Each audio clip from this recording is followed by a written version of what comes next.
ओम नारायण नारायण नारायण नारायण। सब मित्रों को राम राम। सबका स्वागत है दोस्तों, कैसे हैं आप सब।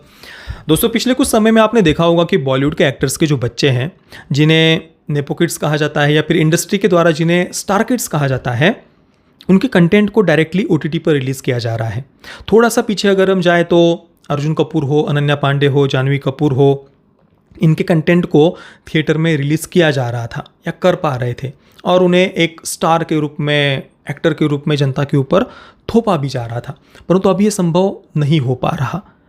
अभी ये जो नेपो किड्स है, जिन्हें इंडस्ट्री स्टार किड्स कहती है, उनके कंटेंट को ओटीटी पर ही रिलीज़ करना पड़ रहा है। अब इसके पीछे का कारण क्या है? क्या इनके लिए ओटीटी ही आखिरी सहारा बचा है? इसी के बारे में अभी हम चर्चा करने वाले हैं।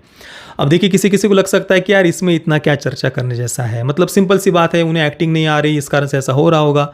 परंतु देखिए, ये कोई इतनी सी बात नहीं है केवल एक्टिंग नहीं आने की। इस पूरे विषय से हमें बहुत कुछ सीखने जैसा है। जीवन के बारे में, जीवन दर्शन के बारे में, परिवार के बारे में, पारिवारिक मूल्यों के बारे में, अनुशासन के बारे में बहुत बहुत कुछ इससे सीखने जैसा है। कैसे हर एक जनरेशन के साथ में हमारा पतन होते जाता है।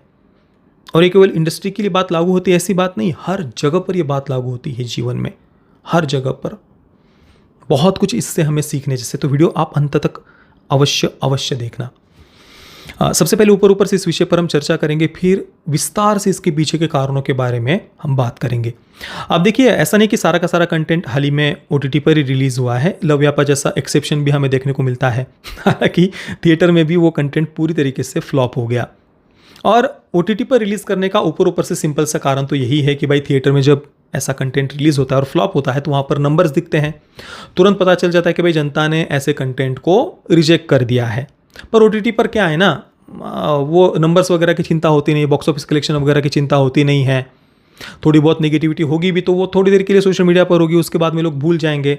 पर नंबर्स जब होते हैं तो वो हमेशा के लिए एक टैग लग जाता है या बन जाता है नाम कि भाई 100 करोड़ इसका बजट था, फिल्म ने कमाए 5 करोड़, फिल्म ने कमाए 10 करोड़।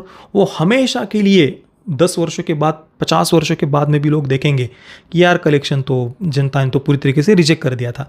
पर ओटीटी पर जब कोई कंटेंट रिलीज़ होता है तो ये चिंता नहीं होती ना कलेक्शन वगैरह की। नेगेटिविटी होगी तो कितना कर लोगे भाई, ठीक है 1 महीने तक, 15 दिन तक, 20 दिन तक, 2 महीने तक कर लोगे, उसके बाद क्या। वो उसकी तो चिंता नहीं ना कलेक्शन वगैरह की। और बातें घुमाने में कितना समय लगता है भाई, इतना वॉच टाइम मिल गया, इतने व्यूवर्स मिल गए, फलानी कंट्रीज़ में, इतनी कंट्रीज़ में फर्स्ट स्पॉट पर बनी रही, इतने दिनों तक टॉप 10 में बनी रही फिल्म वगैरह वगैरह। इसके लिए करना ही क्या है, थोड़ा बहुत एल्गोरिदम को मैनिपुलेट करना है, इधर उधर घुमा देना है ओटीटी प्लेटफॉर्म्स को। इससे वो कितनी आसान बात है ना उनके लिए। परंतु ये कंटेंट इतना वर्स्ट था, इतना घटिया था कि ओटीटी पर भी बातों को मैनिपुलेट करना भी संभव नहीं हो पाया वॉच टाइम वगैरह की बातें करके, क्योंकि चारों तरफ से ऐसे कंटेंट की आलोचना हुई है। पिछले कुछ समय में जो ऐसा कंटेंट आया है ना, बिल्कुल एलिट मेंटेलिटी वाला, चारों तरफ से ऐसे कंटेंट की आलोचना हुई है और इंडस्ट्री भी ऐसे कंटेंट को डिफेंड नहीं कर पाई है।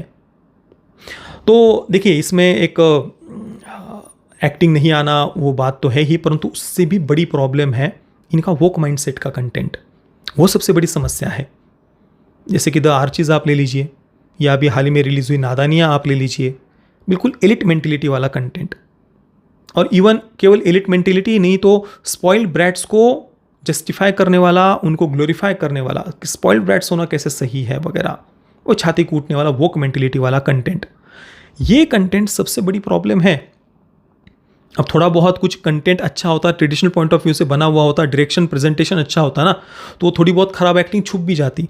परंतु सबसे मेन जो प्रॉब्लम, समस्या है, ये इनकी वोक मेंटेलिटी है, एलिट मेंटेलिटी। और आप कहेंगे कि भाई फिर ट्रेडिशनल पॉइंट ऑफ व्यू से कंटेंट क्यों नहीं बना रहे ये लोग? अगर इनको अपने बच्चों को प्रमोट ही करना है तो ऐसा कंटेंट मासेस को अपील करे, ऐसा कंटेंट क्यों नहीं बना रहे?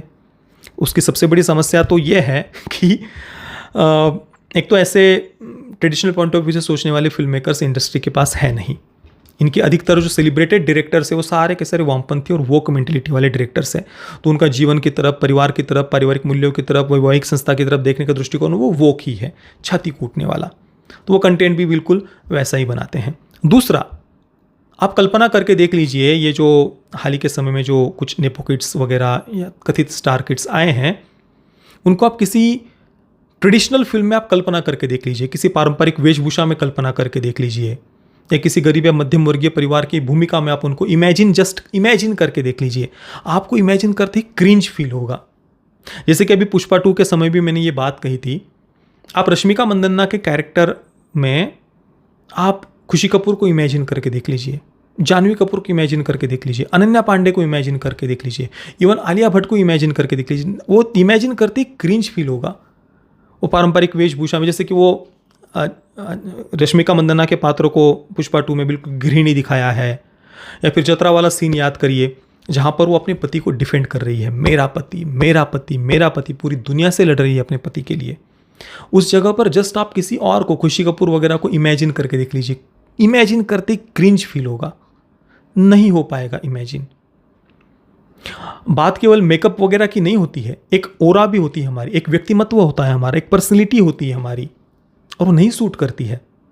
बॉलीवुड ने जो अभी हाल ही की इनकी जो जनरेशन है, इन्होंने अपने आप को इतना वेस्टर्नाइज कर लिया है, इतना वेस्टर्नाइज कर लिया है कि वो पारंपरिक वेशभूषा में, मेकअप के साथ में भी आप उनको इमेजिन नहीं कर सकते। कास्ट करना तो बहुत दूर की बात है, आप अपने मन के अंदर भी उनको इमेजिन नहीं कर सकते। इतने वेस्टर्नाइज हो चुके हैं कि पारंपरिक वेशभूषा में भी हम इनको इमेजिन भी नहीं कर सकते, दिखाना तो बहुत दूर की बात है। एक हम जिस वातावरण में पलते बढ़ते हैं, जैसे विचारों के साथ पलते बढ़ते हैं, हमारा जो खान पान होता है, आहार विहार होता है, विचार होते हैं, जो संगत होती है, उसका परिणाम हमारे व्यक्तिमत्व पर, हमारी पर्सनैलिटी पर पड़ता है। आप मानो नहीं मानो, ये बातें कोई मायने नहीं रखती, ये होता है। तो एक पारंपरिक वातावरण में जो पला बढ़ा जो बच्चा होता है, उसकी पर्सनैलिटी, उसका व्यक्तिमत्व, उसका शरीर, उसकी ओरा, उसका चेहरा, वो उस प्रकार से एक ट्रेडिशनल लुक उस पर आता है। पर अब जब आप अपने आप को पूरा वेस्टर्नाइज बना लेते हैं, तो आप में वो भारतीयता बचती ही नहीं है। आप वो वेस्टर्न माइंडसेट वाले कैरेक्टर्स में, एलिट मेंटेलिटी वाले कैरेक्टर्स में ही सूट करते हैं फिर आप। और ये 100% सत्य है। आप उससे एग्री करते हो नहीं करते हो, ये बात कोई मायने नहीं रखती है, यही 100% सत्य है। तो अभी हाल ही की जनरेशन की बॉलीवुड की यही प्रॉब्लम है कि वो पूरी तरीके से वेस्टर्नाइज हो चुके हैं, लुक से भी और भाषा से भी। आप इनको किसी शुद्ध भाषा में, जैसे गांव की जो भाषा होती है, गरीब मध्यम वर्गीय परिवार की जो बोलचाल की भाषा होती है, उसमें बोलते हुए आप इमेजिन करके देख लीजिए, नहीं इमेजिन भी नहीं होता भाई। इनको शुद्ध हिंदी में बोलने को आप बोल दो तो वो लड़खड़ा जाएंगे, वो उतना फ्लुएंटली नहीं बोल पाएंगे, उनकी एक्सेंट वगैरह वो सब कुछ बदल जाएगा, वो नहीं हो पाएगा, नेचुरल नहीं लगेगा, बिल्कुल अनैसर्गिक लगेगा। जैसे कि आप देख लीजिए वो एलिट क्रिटिक है ना, मतलब कुछ भी जो करते रहते हैं, उनके द्वारा इंडस्ट्री ने हिंदी रिव्यूज़ बनाने का भी प्रयास किया था। आपने देखा होगा, देखा उनकी हिंदी कितनी अनैसर्गिक लगती है, कितनी अननेचुरल लगती है। तो प्रॉब्लम ये है कि आप बच्चों को शुरुआत में, माता पिता को बड़ा अच्छा लगता है कि कॉन्वेंट स्कूल अंग्रेजी में पढ़ाएंगे वगैरह, भले बड़े बड़े एलिट स्कूल में पढ़ाएंगे। इनको लगता है कि जितने बड़े एलिट स्कूल में पढ़ाएंगे उतना बच्चा बड़ा बनेगा और वो बच्चा ज़मीन से टूट जाता है, पूरी तरीके से टूट जाता है। ऐसे माता पिता बच्चों का भला नहीं करते, उन पर अन्याय करते हैं। आपने उस बच्चे को ज़मीन से तोड़ दिया। अब उसका एक ही काम बचा है, छाती कूटना, पेट्रियार्की के नाम से। कुछ भी देख लो फिल्मों में, मतलब कुछ भी, यही वो करता रह जाता है भाई। उसका वो जीवन की तरफ देखने का सामान्य दृष्टिकोण बचता ही नहीं है। हर जगह पर उसको केवल प्रॉब्लम दिखेगी। सिस्टम में प्रॉब्लम, पेरेंट्स में प्रॉब्लम, विवाह की संस्था में प्रॉब्लम, क्या स्त्री के केवल विवाह करने के लिए, क्या ये क्या केवल विवाह करने के लिए, क्या ये प्रॉब्लम है, ऑपरेसर, उखाड़ फेंको, प्रॉब्लम हर जगह पर। आप उस बच्चे को एक वोक एक्टिविस्ट बना देते हैं, ग्राउंड रियलिटी से आप उसको तोड़ देते हैं। ये अन्याय करते हैं ऐसे पेरेंट्स अपने बच्चों के साथ में, तो वो ज़मीन से टूट जाते हैं। तो ये प्रॉब्लम है आज की जनरेशन की। तो इनके फिल्म मेकर्स और राइटर्स वगैरह भी इनके ज़्यादातर चाटुकार और चापलूस ही है, जो ज़मीन से टूटे हुए हैं। जस्ट बड़े बड़े प्रोडक्शन हाउस उनके बड़े कुछ चाटुकारिता चापलूसी वगैरह करते रहते हैं कि ये काम मिल जाए, वहाँ काम मिल जाए, थोड़ा ये ब्रेक मिल जाए वगैरह वगैरह। तो कहानियाँ भी उसी मेंटेलिटी वाली लिखते हैं। बाकी इनकी अभी हाल ही की जनरेशन, वो तो मैंने बताया ही, उनका व्यक्तिमत्व हो, भाषा हो, पर्सनैलिटी वगैरह, वो टूट चुके हैं ज़मीन से। आप उनको इमेजिन भी नहीं कर सकते सामान्य पारंपरिक पात्र में। और बाकी ऐसा कंटेंट तो इंडस्ट्री में बनता ही नहीं है, वो हम कल्पना भी नहीं कर सकते। और जैसे कि मैंने शुरुआत में कहा, हर एक जनरेशन के साथ में ये पतन हमें देखने को मिलता है। अब कोई कहेगा कि भाई रणबीर कपूर है, ऋतिक रोशन है, हाँ, वो कहाँ एलिट मेंटेलिटी वाले हैं। वो उनमें पूरी तरीके से एलिट मेंटेलिटी इसलिए नहीं है क्योंकि कहीं ना कहीं पर उनके जो पेरेंट्स थे, रणबीर कपूर के पिता या फिर ऋतिक रोशन के पिता, वो ट्रेडिशनल पॉइंट ऑफ व्यू कहीं ना कहीं पर उनके दिमाग में था। उन्होंने कहीं ना कहीं पर अनुशासन के साथ में उन्हें बड़ा किया, कहीं ना कहीं पर वो पारंपरिक दृष्टिकोण से उनको पाल पोस कर बड़ा किया है। भले ही पूरी तरीके से ट्रेडिशनल नहीं हो, पूरी तरीके से पारंपरिक दृष्टिकोण नहीं हो, परंतु कहीं ना कहीं पर कुछ परसेंट में तो उनके पेरेंट्स ने भी स्ट्रगल देखा हुआ था। कहीं ना कहीं पर अपने दादा दादी को, नाना नानी को, उनके पेरेंट्स को, मतलब रणबीर कपूर के दादा हो, उनके परदादा वगैरह, कहीं ना कहीं पर वो थोड़ा थोड़ा ट्रेडिशनल पॉइंट ऑफ व्यू भले ही हर एक जनरेशन के साथ में कम होते जाता है, परंतु वो था ना। वो थोड़े अनुशासन में भी अगर आप बड़ा करते हैं तो वो उसका रिजल्ट देखने को मिलता है। परंतु अभी की जो जनरेशन है वो पूरी तरीके से वेस्टर्नाइज, क्योंकि उनके पेरेंट्स ने उनको उसी प्रकार से उतने लाड़ प्यार के साथ में कि मेरा बेटा तो प्ले बॉय बनेगा, मेरा बेटा तो कैसनोवा बनेगा, उसको तो कभी ज़मीन पर भी पाँव ना रखना पड़े, हर जगह पर मखमल बिछा करके रख दो। तो वो बच्चे का जीवन क्या है कि भाई बस सुबह उठना है, प्रोटीन शेक लेना है, जिम में जाना है, उसके बाद डांस क्लास जाना है, फिर घर पर आना है, फिर थोड़ा बहुत कुछ पढ़ना लिखना भी हो तो वही वामपंथी वाली पुस्तकें वगैरह, वही तक उनका जीवन सीमित है। Dance class, gym, protein shake हो गया, उससे बाहर दुनिया पता ही नहीं ना कि कुछ होती है दुनिया। अब राकेश रोशन, उनके जीवन का जितना ट्रेडिशनल पॉइंट ऑफ व्यू होगा उतना ऋतिक रोशन का नहीं होगा, परंतु फिर भी राकेश रोशन, उन्होंने जितने पारंपरिक दृष्टिकोण से बच्चे को बड़ा किया वो कहीं ना कहीं पर झलकता है। पर आप बच्चों को जितनी छूट देते हो, जितनी लाड़ प्यार में बड़े करते हो, वो उतनी ही ज़्यादा उनका पतन होना निश्चित है। कई बार कुछ मित्र, मैं लाइव सेशन में वगैरह आता हूँ तो वो पूछते हैं कि यार ये फलाने लोगों की इतनी सुख सुविधाएं मिलती है, वो तो इतने प्रिविलेज के साथ में वगैरह सब बड़े होते हैं, हमें तो ये नहीं मिलता, वो नहीं, हमारी इतनी प्रॉब्लम्स, कमियां वगैरह, तो ऐसा क्यों है, ये तो अन्याय हो गया वगैरह ऐसा। देखिए, बाहर से आपको भले ही लग रहा हो कि वो बड़े तामझाम में, बड़े सुख सुविधाओं में, सारी संपन्नता में वो जी रहा है, परंतु ऐसे जो लोग हैं जो सारी सुख सुविधाओं में बड़े होते हैं ना, उनका जीवन में ऊपर उठना या उनका सुखी स्वस्थ और सम्मानित जीवन जीना, उसके परसेंटेज कम हो जाते हैं। ऐसे 99% लोग डिप्रेशन, एंग्जाइटी या वही प्रॉब्लम्स, ये प्रॉब्लम वो प्रॉब्लम, इसी में उनका जीवन खपेगा। अधिकतर लोग वहाँ पर सफलता के चांसेस बिल्कुल कम हो जाएंगे जो पूरी सुख सुविधाओं में पलते बढ़ते हैं। पर जिनके जीवन में समस्याएं हैं ना, प्रॉब्लम्स हैं ना, आज कहीं ना कहीं पर कठिनाइयों से वो जूझते हुए जा रहे हैं ना, आज उनके सफलता के चांसेस ज़्यादा है, उनके सुखी स्वस्थ और सम्मानित होकर जीने के चांसेस ज़्यादा है, वो जीवन में आगे बढ़े इसके चांसेस ज़्यादा है। पर जो सारी सुख सुविधाओं में हो ना, भले ही उनके पेरेंट्स ने, उनके पूर्वजों ने, पिछली जनरेशन्स ने जो कमा करके रखा है उसके आधार पर हो सकता है कि वो पूरी सुख सुविधाओं में ही जीवन काट ले, एयर कंडीशन कमरों से कभी बाहर निकले ही नहीं। परंतु भाई एयर कंडीशन कमरों में जो है वो वहाँ बैठकर भी तो पसीने छूट रहे हैं ना उनके, कुछ ना कुछ अंदर अंदर कुड़ रहे हैं, अंदर ही अंदर खोखले हो रहे हैं, परेशान हैं, डिप्रेशन, एंग्जाइटी, प्रॉब्लम्स। मानसिक शांति है क्या? हाँ, मानसिक शांति है क्या? नहीं है। तो वो जो सुखी स्वस्थ और सम्मानित जीवन की जो परिभाषा है वो केवल बाहर से आप अपने शरीर को पूरा 2400 घंटे बस आप सोते ही रहे, खाते ही रहे और एयर कंडीशन कमरों में रहे, उससे मन की शांति नहीं, उल्टा अंदर से ऐसे लोग ज़्यादा खोखले हो जाते हैं। परंतु अगर अभी आप तप रहे हैं ना, अभी आप प्रॉब्लम्स में है ना, अभी आप कठिनाइयों में है ना, तो आपके उन्नत होने के और आपकी अगली जनरेशन्स के उन्नत होने के चांसेस ज़्यादा है। परंतु अगर अभी आप पूरे सुख सुविधाओं में है ना, तो आपके पतन के और आपकी आने वाली जनरेशन्स के पतन के चांसेस 99% है। और ये जीवन का अकाट्य सिद्धांत है। इसी कारण से आप देख लीजिए, बड़े बड़े जो सफल लोग रहे हैं ना, चाहे वो किसी भी क्षेत्र में हो, कोई बड़ा लेखक हो, कोई बड़ा कलाकार हो, कोई बड़ा पॉलिटिशियन हो, कोई बड़ा उद्योगपति हो, कोई भी किसी भी क्षेत्र में बड़ा व्यक्ति हो, उनकी अगली जनरेशन्स अपने पूर्वजों की लेगेसी को कंटिन्यू नहीं कर पाए हैं।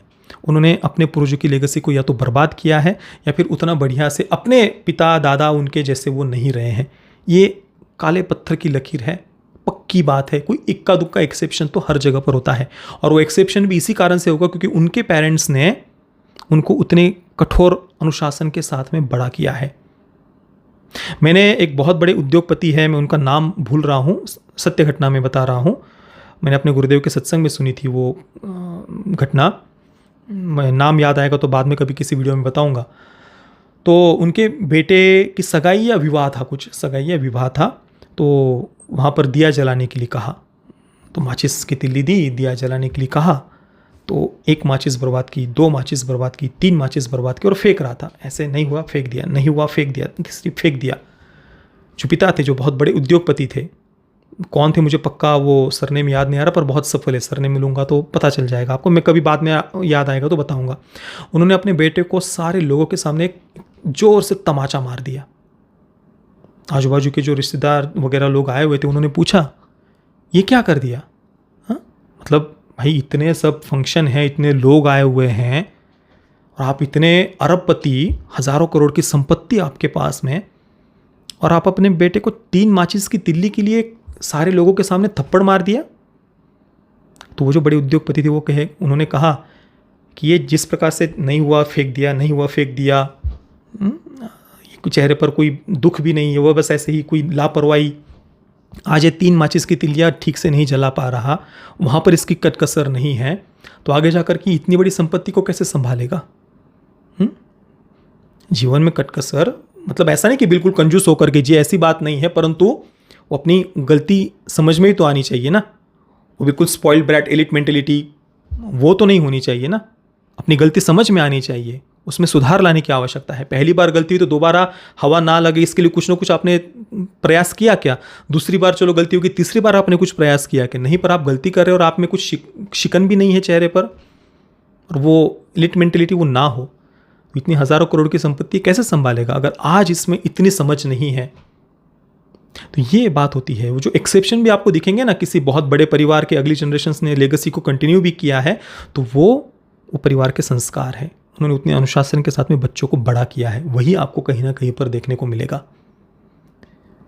पर अधिकतर जो लोग जीवन में ज़्यादा सफल हो जाते हैं ना, तो फिर उनको लगता है कि यार हमने परिश्रम सहे हैं, तो हमारे बच्चों को क्यों परिश्रम करना, उनको इतना क्यों अनुशासन में रखना, हमें जो नहीं मिला वो हम उन बच्चों को देंगे। पर ऐसा करते करते हम उनका ही नुकसान कर रहे होते हैं, उनको बर्बादी के रास्ते पर डाल रहे होते हैं।